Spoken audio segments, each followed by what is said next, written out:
இப்படிப்பட்ட இந்த நிகழ்ச்சியை ஏற்பாடு செய்த நம் பள்ளியினுடைய தலைமை ஆசிரியை அருள் சகோதரி அவர்களுக்கு உங்கள் சார்பாக என்னுடைய சார்பாக முதல் வணக்கத்தை தெரிவித்துக் கொள்கின்றேன்.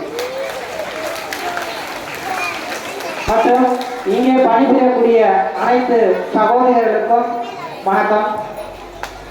இங்கே பயிலக்கூடிய மாணவ செல்வங்களுக்கும் வணக்கம். இந்த நிகழ்ச்சி எதுக்குன்னு உங்களுக்கு தெரியுமா? யாருக்கு சொல்லுங்க பாப்போம். இந்த நிகழ்ச்சி வந்து எதுக்கு கொண்டாடுறீங்க நீங்க? பொங்கல். பொங்கல் எதுக்கு கொண்டாடுறாங்கன்னு தெரியுமா உங்களுக்கு? யாருக்கு சொல்லுங்க பாப்போம். பொங்கல் வந்து எதுக்காக கொண்டாடுறாங்க? விவசாயிகளுக்காக கொண்டாடக்கூடிய ஒரு நிகழ்வு தான் பொங்கல் விழா. ஆடி பட்டம் தேடி விதை அப்படின்னு சொல்லுவாங்க. ஆடி பட்டம் என்ன அர்த்தம்? ஆடி மாசம் என்ன செய்வாங்க? விதை விதைப்பாங்க.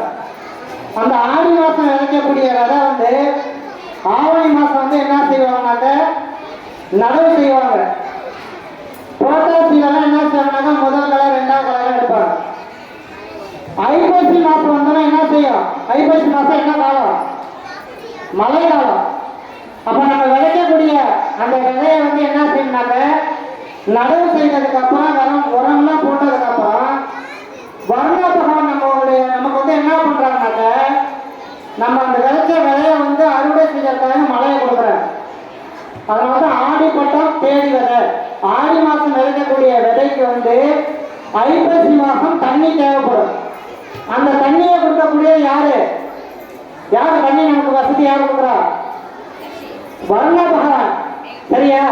அப்ப அந்த வருண பகவான் வந்து அந்த சரியா ஐப்பசி மாசம் மழையை கொடுத்தாங்கனாக்க நம்ம விதைக்கக்கூடிய அந்த வெள்ளாமை வந்து என்ன செய்யலாம்? மார்கழி மாசம் வந்து என்ன செய்யலாம்? அறுவடை செய்யலாம். அப்ப அந்த மார்கழி மாசம் அறுவடை செஞ்சதுனாலதான் தை முதல் நாள் வந்து என்ன செய்யறாங்க? பொங்கல் கொண்டாடுறாங்க. புரியுதுங்களா? பொங்கல் வந்து எதுக்காக கொண்டாடுறா? உழவர்களுக்காக கொண்டாடக்கூடிய ஒரு விழா. இது சங்க காலத்துல வந்து என்ன செஞ்சாங்கன்னா இந்திர விழா அப்படின்னு சொன்னாங்க. அந்த இந்திர விழாவை தான் அப்படியே காலம் மாறி மாறி என்ன செஞ்சா இன்னைக்கு பொங்கல் விழாவை தான் கொண்டாடுறாங்க. சரியா? இப்ப எல்லாமே என்ன செஞ்சீங்கன்னா பொங்கல் விழா வந்து கொண்டாடிட்டீங்க.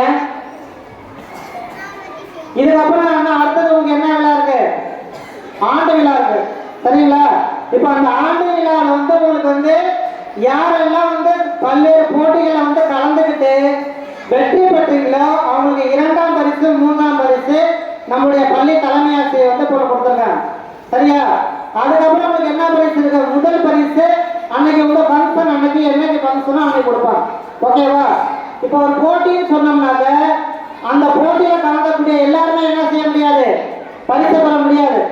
முதல் 3 பேர் தான் என்ன செய்யலாம்? பரிசு பெறலாம். சரியா? அப்ப எல்லாரும் ஜெயிக்கணும்னா என்ன செய்யணும்? முயற்சி செய்யணும், பயிற்சி செய்யணும். அதுக்கப்புறம் என்ன செய்யணும்? ஹார்ட் ஒர்க் பண்ணணும். சரியா?